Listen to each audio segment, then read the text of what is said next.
about somebody who is just starting off? Like for me, when I first started years ago, I actually, for a while, I lived off my savings, which I luckily had.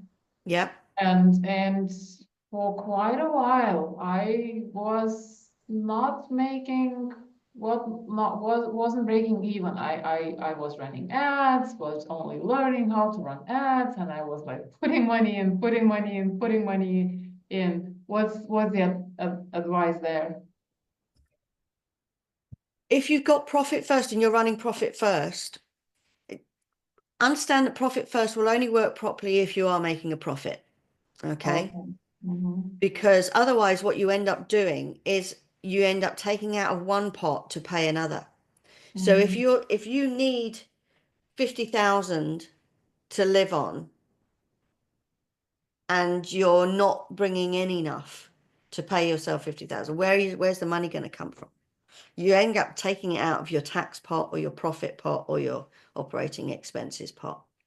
So you can graduate. So what you would do is you would say, okay, if you're running on savings, you would give yourself a sliding scale of how, like a small amount of target each month to at Mm-hmm. least pay back your savings that you're spending. Mm-hmm.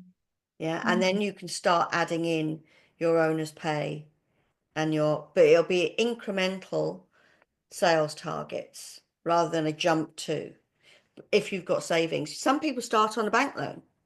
Okay. And you're going to Right. have to increase, you're going to have to um, account for that bank payment back. Do the same with your own savings. Okay. Treat it like a bank loan. So you're Yeah, paying yeah. it back Mm-hmm. because otherwise you're in danger of just chasing the sale. And if you keep just chasing the sale and you're not running a system like this, you haven't accounted for tax, profit, and your pricing might not be right. You might never be profitable because if you're not keeping an eye on your numbers, then you you're quite easily susceptible to, say, shiny object syndrome, where you've got money coming in and think, oh, that'll be really good. That looks amazing. That's another course I can buy. And you end up spending um, what you have coming in, and you end up in the situation we were talking about earlier where Or you haven't put away for your tax. yeah, or the other way around, right? I think that was the case for me. So I don't think I ever had shiny object problem. I think for me it was the opposite, sort of like because this money was a bit of an unknown. So Yeah. I had to deal with scarcity problems, Okay. Yeah. I guess, Yeah. right? Yeah. That's what it was. I was maybe it would have been good for me to invest somewhere in a Yes. coach or in a mentor, but I didn't Yes.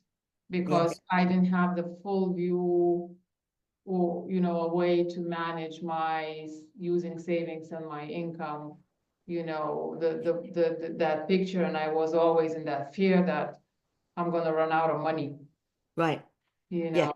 So we had a client. I'll give you an example of one of our clients. He came to us. He was in a complete mess. Okay, his bookkeeping was all over the place. He'd only been paying his bookkeeper £100 a month. All right. He had a £450,000 turnover. He was an engineering company, so fixing supermarket refrigerators.